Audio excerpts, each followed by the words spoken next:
With my first pick in the second round, I'm going with Anthony Davis. You sure you want him to be your teammate?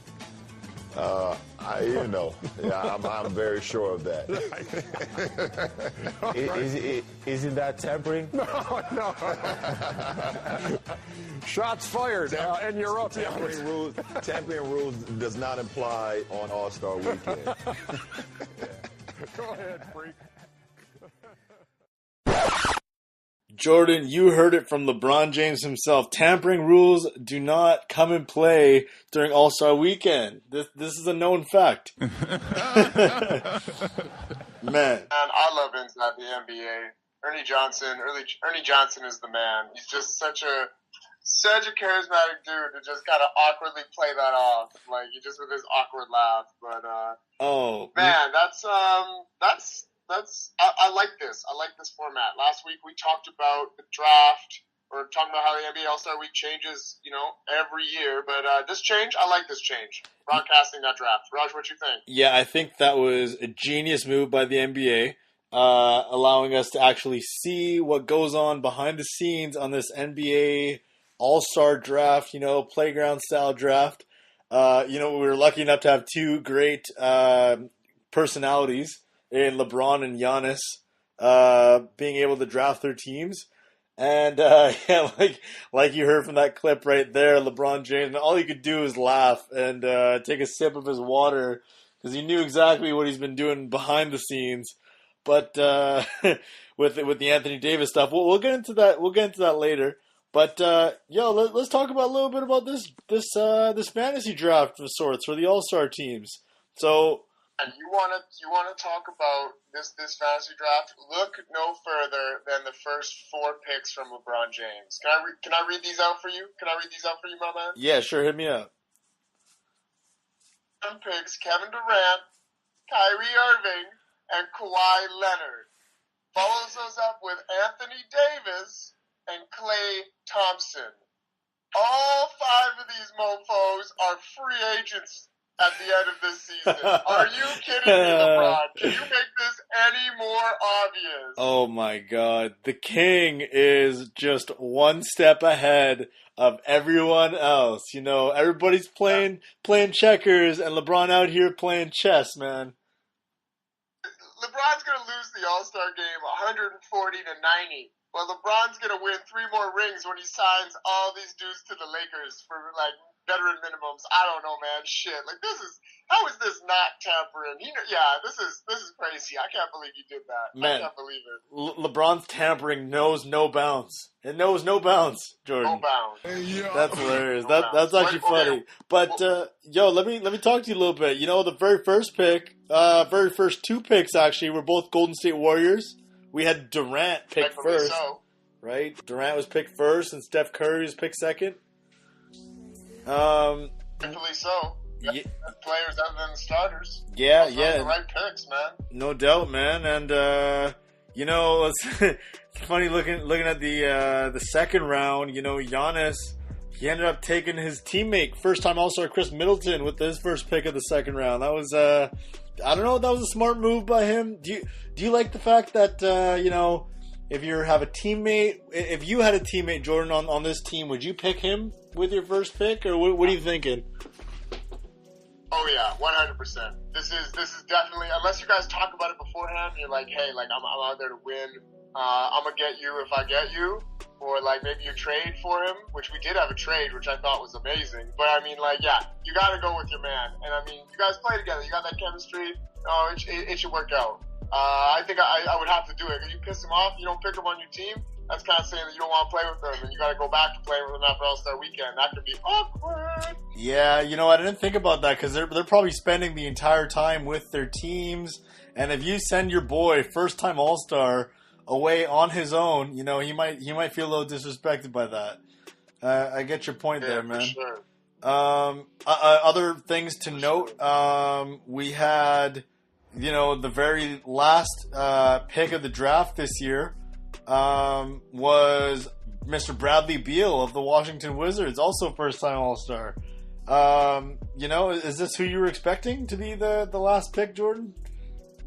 Nah, man. But the only reason he did get picked last is because there were so many better guards before him.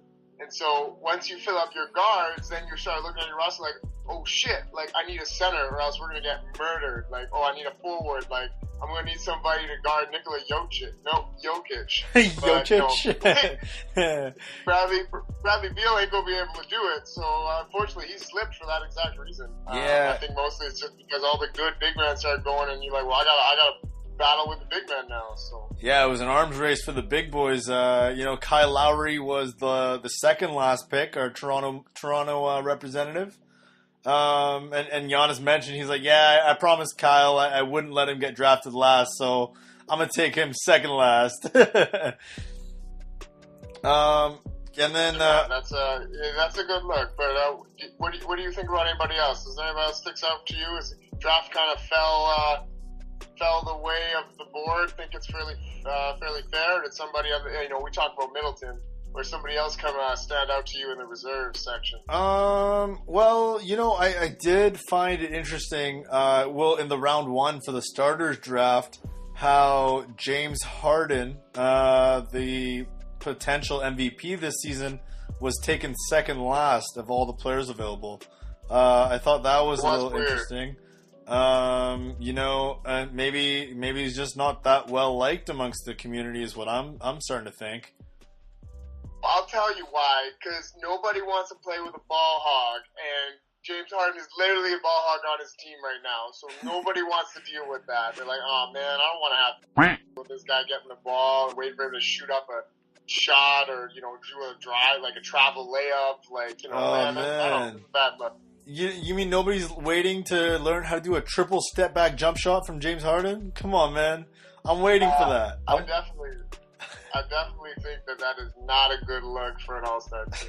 So let's look at the layout of these teams quick then. We've got the two rosters. I'm leaning Team LeBron here. As much as they're all free agents, this is a good free agent class for this summer. I think Team LeBron's going to take it. Do you agree or disagree?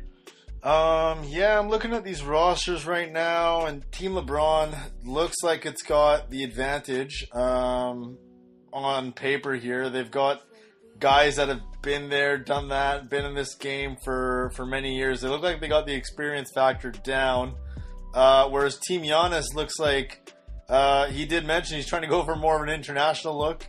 And it'll be interesting. They had a trade as well where he traded for my boy Russell Westbrook, and he gave LeBron Ben Simmons in exchange. That was a little interesting because they wanted Westbrook and Embiid, mortal enemies, to be on the same team. I thought that was a little petty, and I always appreciate the pettiness, Jordan. Yeah, you petty. But I think this was a good trade for Team Giannis. I think getting a former All-Star MVP for a first-year All-Star, that's a good deal, no matter what Russell Westbrook fell on the draft this year. But good deal for Giannis. I think that was he made the right call there. Totally, man. And the All-Star game again is next weekend, I believe, hosted by Charlotte this season. So we'll give you updates on the next podcast about what went down at All-Star Weekend. But for now, we got an NBA trade deadline aftermath special. Jordan, let's give and go. Let's give and go.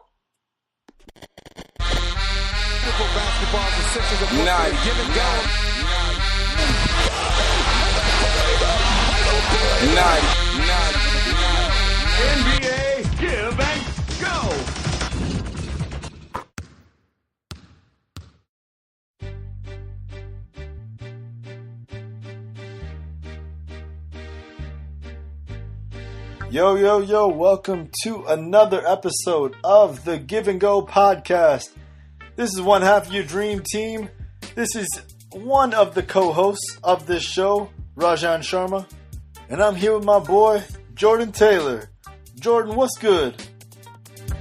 Is a dynamic duo that stuck together after the trade deadline.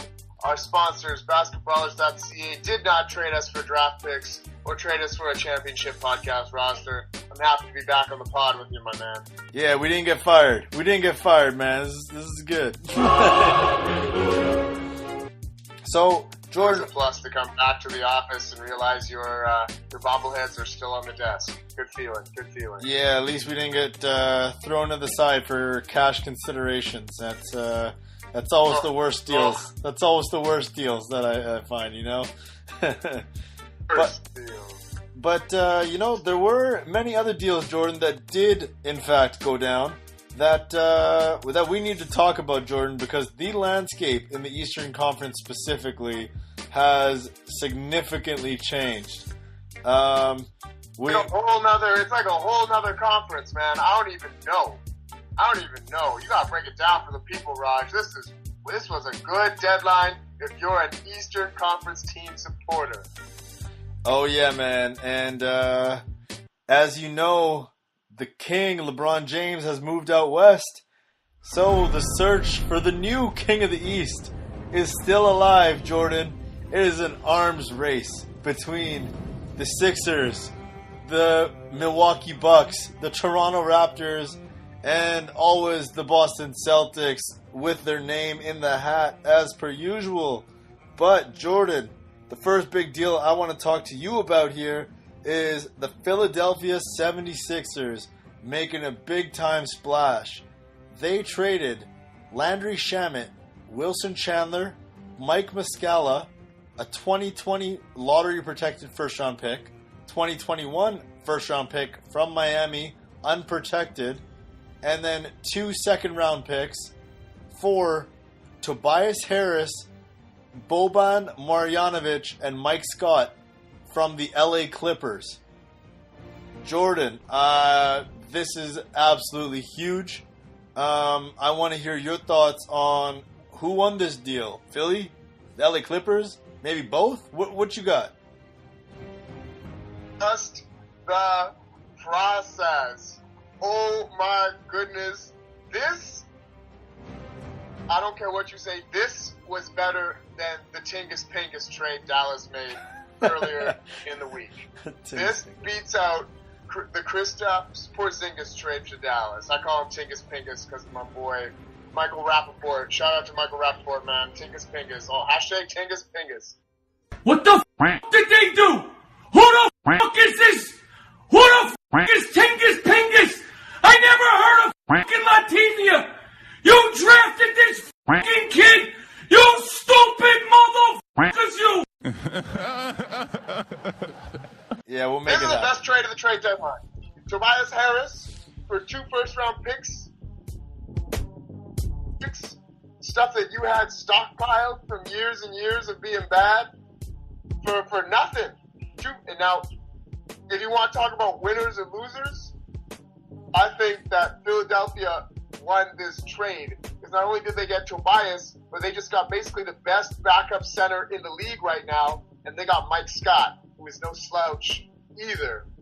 You know, they were looking at issues with their depth already. Mike Muscala, you know, not really doing much for them there. Wilson Chandler, you know, really past his prime, just trying to, you know, play with the young guys. And of course, you know, losing Landry Shamet, who seemed to be playing very well, that's going to be a tough hit for them. So they basically got 3 first-round picks for Tobias Harris. So a huge deal, but at the end of the day, I mean, a lot of these picks that they sent over, 2020, is going to be very, very high, very low picks. The Miami one, TBD. You know, LA, they realize they're not going to make the playoffs, or even if they do, they're going to get body slammed by Golden State the first round. So they said, you know what, let's start a rebuild now, man. There ain't nothing for us here in the West. Let's rebuild. Let's give Shai some run. Let's give our other young guys going here and move forward. Raj, what you think? Yeah, this is an absolute blockbuster. I was shocked by the deal. I didn't think the Clippers were looking to blow it up like this. I thought they were going the route of, we're going to try to make the playoffs, try and make a splash, you know, make an impression for any future free agents. And Tobias Harris was having an all-star level season this season. You know, like he easily could have made the all-star team this year. and for them to deal him away to the Sixers. But to be honest, they got great value. I think this is basically them throwing in the towel for this season and saying, all right, we've added another young prospect in Landry Shamet, 2 first-round picks, and now they basically opened up about $60 million in cap space this summer, meaning they could add 2 max free agents to their roster. And as a Toronto Raptors fan, that absolutely scares me. And, it scares me almost as much as the Philadelphia 76ers' new starting 5. This team is absolutely scary. They're a threat, a major, major threat, not only to win the East, but to win the entire NBA championship with a starting 5 of Ben Simmons at point, JJ Redick at shooting guard, All-Star Jimmy Butler at small forward. You got Tobias Harris at power forward, and then trust the process. Joel Embiid, man in the middle. This is probably the best starting 5 in the entire Eastern Conference. Probably the best starting 5 outside of Golden State. Ex-All-Star Jimmy Butler. He wasn't an All-Star this year. No, yeah, you're right. He wasn't an All-Star this year, but he's been an All-Star the last few seasons. And he was supposed to be the one that moved the needle when they got him last season. Didn't quite do it. And if we could base anything off the game they played today against the Lakers, this team looks scary. Philadelphia overpaid for Tobias Harris. Don't forget that. But in overpaying, they have basically created the best starting 5 outside of Golden State. You're absolutely right. They are the second best starting 5 in the NBA. And their bench is no slouch. Their bench still has TJ McConnell, Boban Marjanovic, Mike Scott's in there too. I can't think of anyone else on the bench right now because the rest of it's trash. Because let's go play 35 minutes a night. Their starters are going to be too good.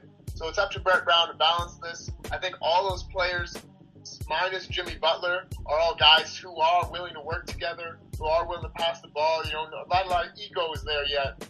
As far as my personal opinion, they're willing to work to make something happen. So Philly's going for a chip, man, and it's scary. I agree. They beat the Lakers by 140 to 120. Lakers scored 120, and they still got blown out. That's how good Philadelphia is now. Ooh, yeah, scary. Yeah, they were clicking tonight. But Jordan, let's talk about another team right there at the top of the East.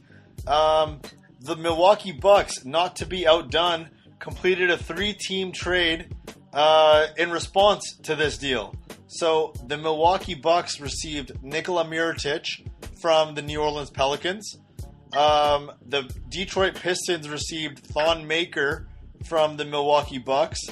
And the New Orleans Pelicans received Stanley Johnson from the Pistons, Jason Smith, and 4 second-round draft picks in exchange for the Nikola Mirotic piece, who is now headed to the Milwaukee Bucks to add another big man shooter on that roster who, if any indication of last year's playoffs goes to show us, he can be a major, major force in the playoffs. Jordan, this is scary. They just added, if healthy, this is the major key for me in this trade, is that if healthy, Nikola Mirotic can make this already nearly impossible offense to guard even more impossible to guard. I think the Bucks came out as major winners on this deal. Jordan, what do you think about this trade? I don't know who Milwaukee paid at the Detroit Pistons to take Thon Maker for 4 future second-round picks so that they could swing them over to Nikola Mirotic. But I would love to meet that guy and try and understand how Thon Maker's worth 4 future second-round picks. Mirotic was the prettiest girl at the ball. He was the top trade deadline candidate, and we heard rumors all throughout the day about people chasing him down. I heard Toronto was trying to make a move. I heard Milwaukee was in there. I heard even Philadelphia was talking to them before Tobias became available. Every team was going after Mirotic.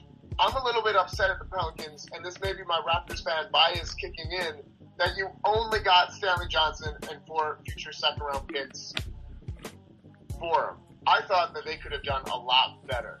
Yeah, he's injured. Yeah, he's a little bit delicate in certain times, not playing a lot of games consistently due to those injuries, but he's deadly. And you're right. The Bucks moved the needle with this. They've got an arsenal of 3-point shooters at every position that surround Giannis, the guy who could take 2 steps and dunk on anyone in the league. So you've got to respect his game, and now you've just left the 3-point shooter open. And now there isn't 1 3-point shooter, there's 4. And they're already first. They're already first in the East. This is just, and they gave up nothing. They gave up nothing for him. This was another good deal by the Bucks. Raj, is this the deal better than the Tobias Harris deal as far as what they had to give up? As far as value goes, absolutely. They basically added Nikola Mirotic for free. This is a guy that this season he's averaging like 18 points, 9 rebounds a game. And they basically, Thon Maker and a few second-round draft picks. Like, this is, it's insanity. It makes me even more upset as a Raptors fan that he got dealt to the Bucks. Like, we already had a tough enough time beating them before. Now, if Brook Lopez isn't cutting it, oh, no problem, we'll throw in Mirotic. Oh, Mirotic isn't cutting it, oh, no problem, we'll throw in Ersan Ilyasova. They are just stacked with shooters. And that's something that's going to come into play during the playoffs big time. You need big time players who can make big shots in opportune opportunities and opportune moments. And this right here definitely moves the needle. Although Mirotic and Ilyasova, as Raptors fans, we both know are random scrub Raptor killers. Mirotic not so much a scrub anymore.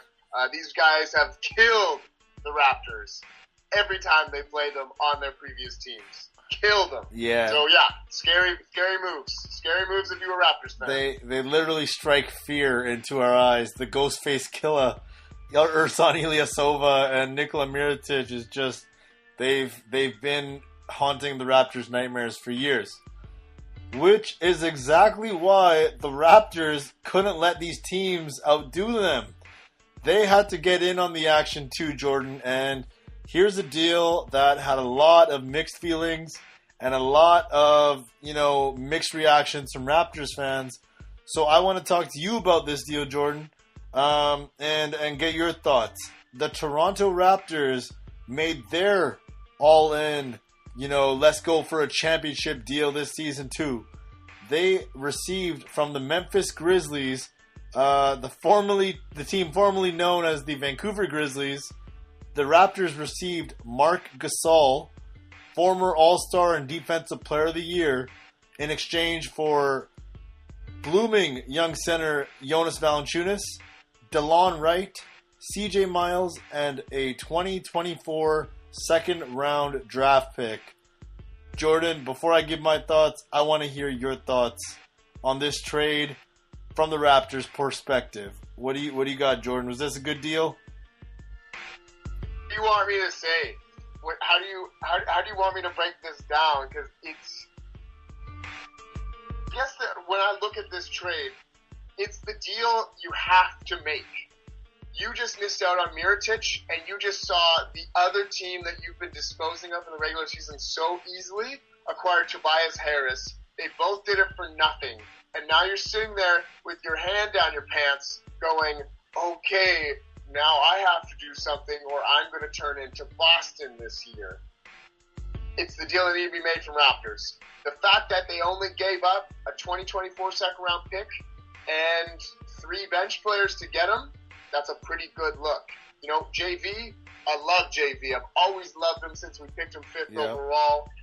It's frustrating to watch him go because we've been doing this to our longest tenured players for so much this year, trading away DeRozan, trading away Jonas Valanciunas. Kyle Lowry was in the trade mill earlier this year. Like there's just no respect for tenure in the Raptors right now because of what they're trying to achieve. So if there's a better option out there, they want to go for it. DeLon Wright, as much as I hate losing him, I think that's the right deal. Raj, did you know DeLon Wright's 27 years old and he's going to be an RFA next year? He's 27? What? No way. He's 27 already. No way. And at 27, is he where you thought he would be when we drafted him 3 years ago? Interesting. Yeah. I don't know. Not. I don't think he's achieved and gotten to the level that many were hoping. Right. And so it just makes sense to make this move. You know what? It's a short-term move. We've got Gasol for 2 years. So even if Kawhi leaves, all right, we've got Gasol for 1 more year. He can retire or leave, and then the rebuild starts. You know, wow, like what a concept. You know, and I heard Charlotte was trying to get in on Gasol, and apparently they couldn't figure out how much they wanted that first-round pick they wanted to give up be worth. And somehow the Raptors were able to come in and say, here you go. Not only are we going to give you not a first, we'll give you a restricted free agent and Jonas Valanciunas. Well, I heard Memphis doesn't even want to start. Like, Charlotte really missed the boat here, man. And we'll get into that more. But I think it's the move you need to make if you're Toronto. Raj, what you think? Man, it was bittersweet for me because I absolutely... That's right. It's the right word for it. I love Jonas Valanciunas. He's probably a top 3 favorite Raptors player for me. You know, seeing him grow. Top 3? Yeah, I love JV. Top 3? I love JV. Oh my god. I love JV. I don't think it's understood, man. Like watching him grow and develop over the years from like the skinny Lithuanian kid who many people doubted for so long into developing into this playoff beast, you know, playoff JV was always unleashed every season. And he, he was definitely won a few playoff series for us throughout his tenure with the Raptors.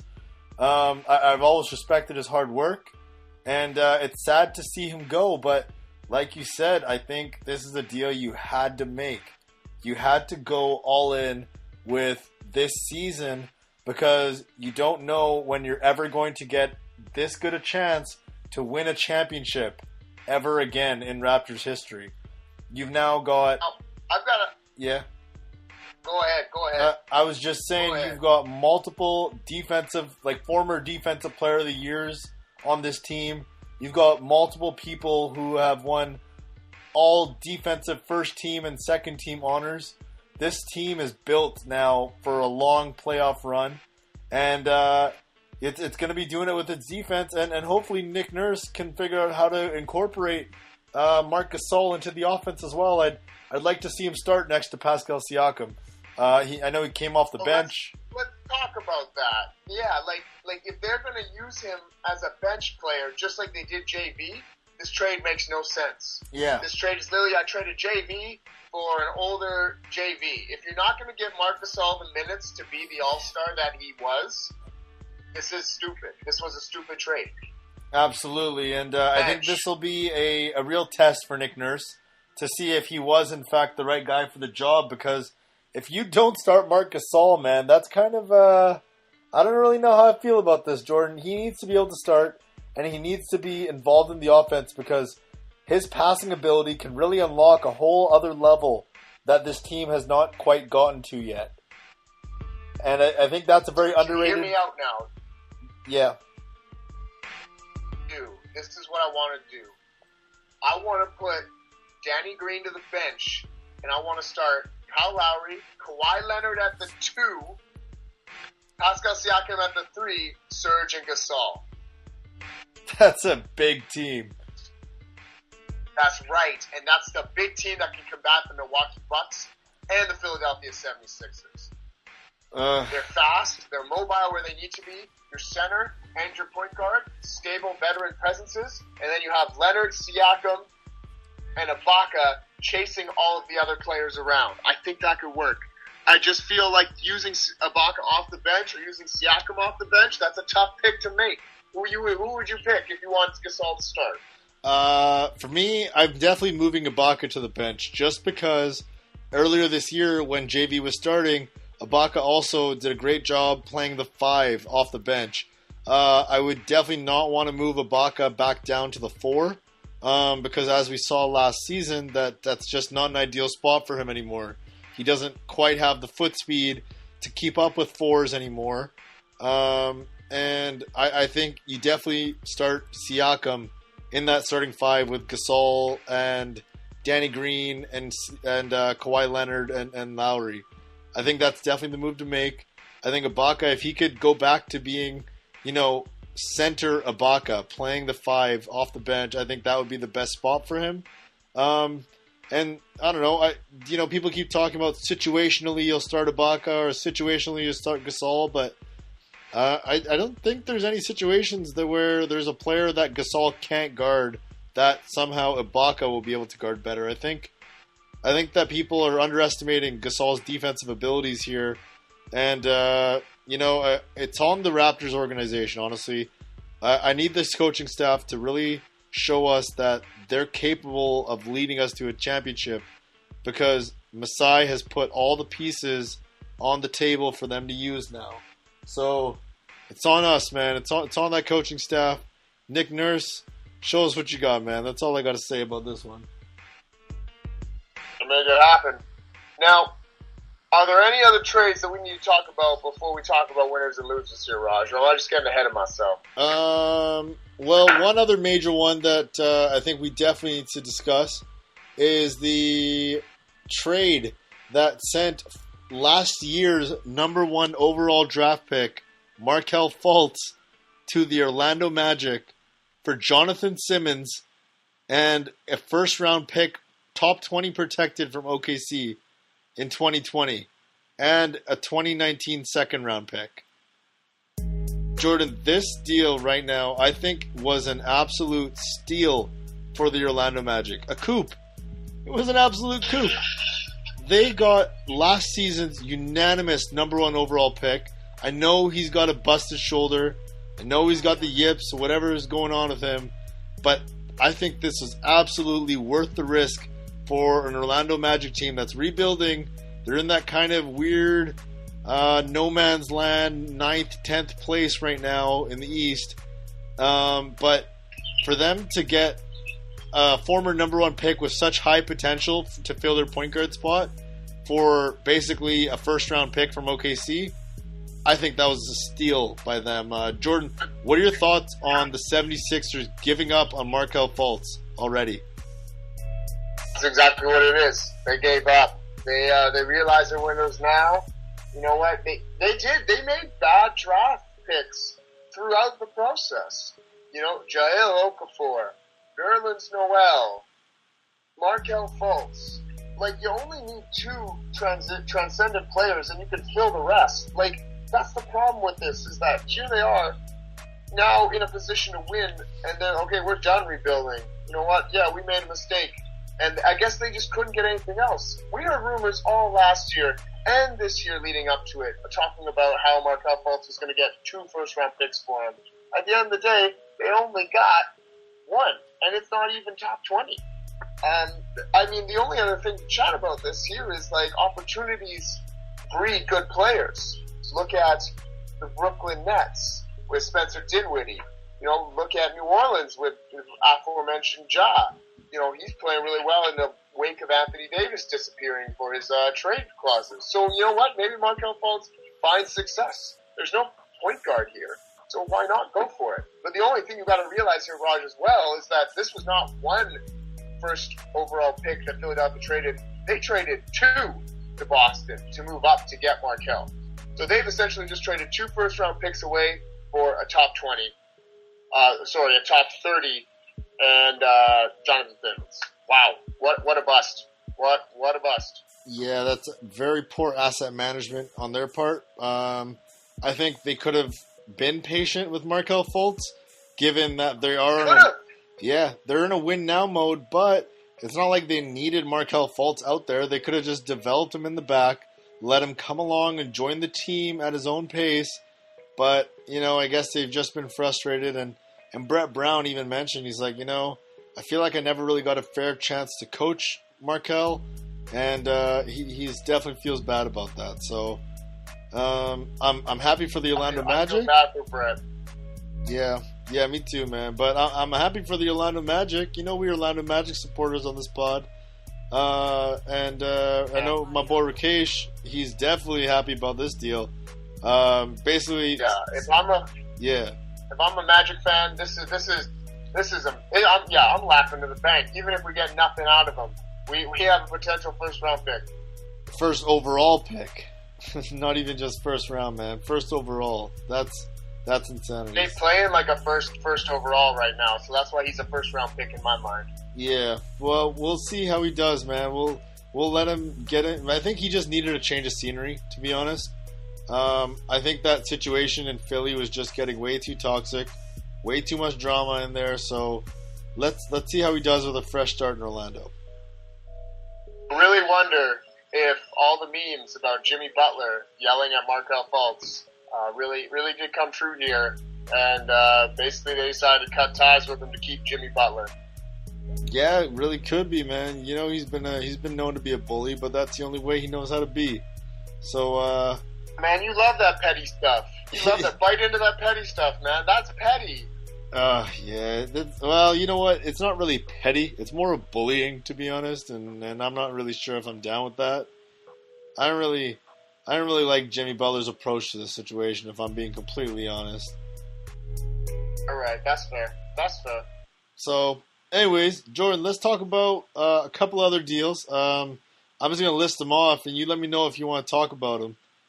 Right, all right. We So had... I'm all about those cash considerations. Give me all the cash consideration trades of the day, please. All right, we had Greg Monroe traded for cash considerations. Oh, man. No, okay, we had an actual deal that saw the Dallas Mavericks moving Harrison Barnes to the Sacramento Kings in exchange for Zach Randolph's contract and Justin Jackson. Basically clear out some more room for Luka. We also had the Washington Wizards trade young prospect Otto Porter Jr. to the Chicago Bulls for Jabari Parker, Bobby Portis, and a second-round draft pick. Any interest in talking about this deal? I heard the second-round draft pick didn't translate over. I heard it just became a player for player. Did it? Okay, well, this report I'm reading, it says that there was a second-round pick transferred. This report I'm reading says there's no second-round draft pick. So regardless, second-round picks. It's Jabari Parker and Bobby Portis for Otto Porter Jr. It'd be, well, so far, Jabari and Bobby Portis look like they're breaking out in Washington. I'm right. So that was a good trade for Washington. That was a good trade. Really was. I originally thought it was the Bulls were the ones winning this deal, but early returns say otherwise. How do you not look at that trade and go, yeah, Jabari Parker could be doing what Otto Porter was doing in Washington, and I got to throw in Bobby Portis on the side, who now is basically fighting with, Jeff Green for the starting power forward spot and center spots with, Thomas Bryant? Like, that's a good deal, man. Bobby's really going to feast on guys there. Like, he averaged almost a double-double, playing less than 20 minutes a night in Chicago. He's going to do real well in Washington. Yeah, no doubt. And fresh start for Jabari, who can just go in there and get buckets. That'll be nice for him. All these guys need a fresh start. Yeah. This was a good trade for everybody involved. Totally. Other deals include Lakers receiving Reggie Bullock for Shvi Mikhailuk.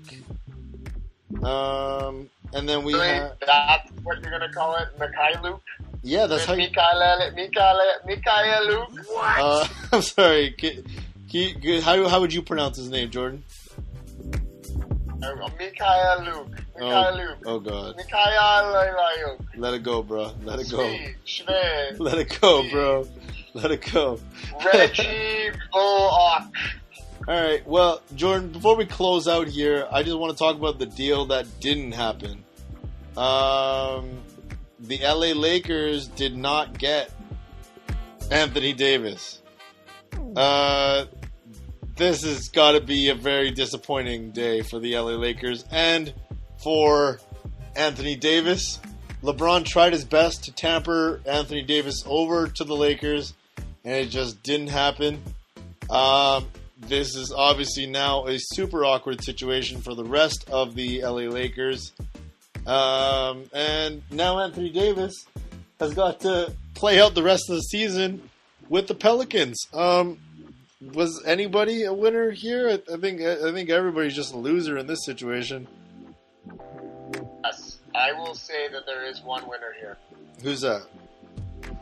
Be a hot take, like the summers in LA. The LA Lakers are the winner of not getting Anthony Davis. What? Hear me out. In order to make this trade work, they were willing and able to trade everyone but LeBron James from the starting lineup, plus picks to New Orleans to make this happen. Now that this has not happened, they get to retain all of those young prospects and try and go after him in free agency, which they already have a whack ton of money to do. It's not like they have to trade these guys away now. They're all on rookie deals. They're inexpensive, good players. So if you were going to tell me that the LA Lakers were going to compete for a championship this season with Anthony Davis after trading away everyone, I would have laughed at you. But if you would have told me that they keep Kuz, they keep Lonzo, they traded Zubac, which is a little bit of a head scratcher there, but, and they get to keep all their first round picks, and they get to sign them for a free agent next season, that's a win for LA. Well, George, that's a win. they have to wait 1.5 seasons because he's not a free agent this offseason. He's a free agent the year after that. Let it be. There's going to be other good free agents this summer that they could sign, like Kawhi, like Klay Thompson, Kevin Durant. Kyrie Irving's talking again. I wouldn't let the Kyrie Irving LeBron match up. And then, we got 2 superstars. We can trade away all of our prospects next season, and we can sign Anthony Davis the season after. Problem solved. Big 3. By that time, Steph Curry and co. will have fallen apart. It would be LeBron's time to be back in the championship conversation. That's a hot take, Jordan. That's a very hot take. Well, you know what? Don't touch it. Get the water on it. I'm not Don't even gonna. touch me now. Get the water on it. I'm not even gonna touch it, Jordan. I'm just. You got anything else you want to talk about, or should we wrap this thing up, man? How do you not hit me up on that? How do you not think that's a discussion that needs to be had? Do you think LA would have been better off with Anthony Davis now rather than in a year and a half? I think the damage that was done to their young locker room is just immeasurable. Like they're all here working hard, thinking, "Yeah, I'm part of this team's future," and then you just know that your teammate LeBron just dangled you like a piece of bait for Anthony Davis. You know how savage everybody was? There was fans that were chanting, "LeBron's gonna trade you," when Brandon Ingram was at the foul line. Can you imagine playing on a team like that? Like, man. And he's out here on national TV. They all talk about, "Oh, you sure you want to play with Anthony Davis?" Yeah, I'm pretty sure, said LeBron at the top of the hour. Like, man, that could be a toxic environment. I think that the Lakers needed this to be LeBron James. If you didn't know LeBron James was coming to LA to trade your ass, you're an idiot. He's been doing it in Cleveland, and he's been doing it in Miami for the past 5 years. Don't act the surprise. That's ridiculous, man. LeBron just comes in, tampers, trades away his team, fires his coach, and then wins championships. I think he's got his model. That's his business model.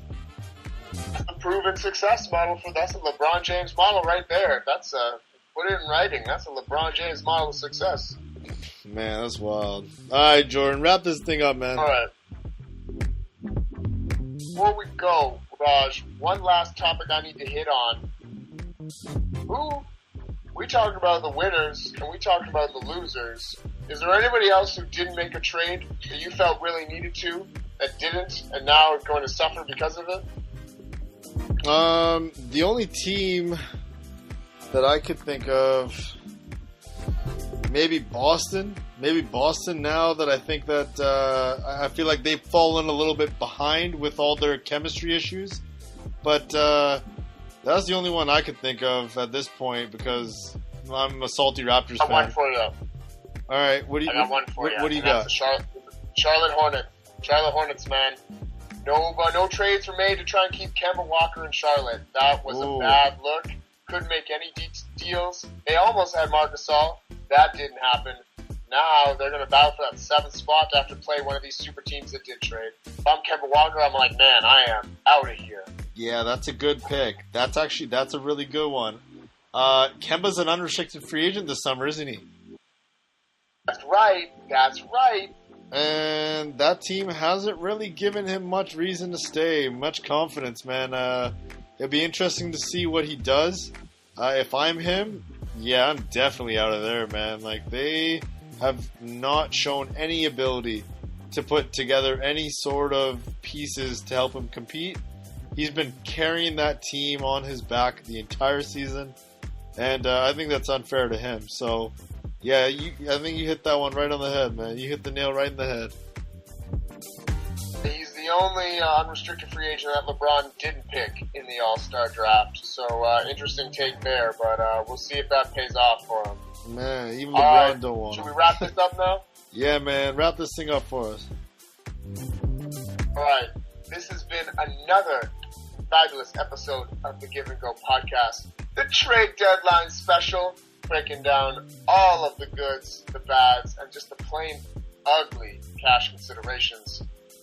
You can find us on all your favorite social media feeds. Check us out at Facebook, Twitter, or SoundCloud. We've got a YouTube channel now. Give the letter N Go podcast. Don't forget to download us on iTunes or on your favorite podcast apps, the Google Play Store, including Podcast Addict.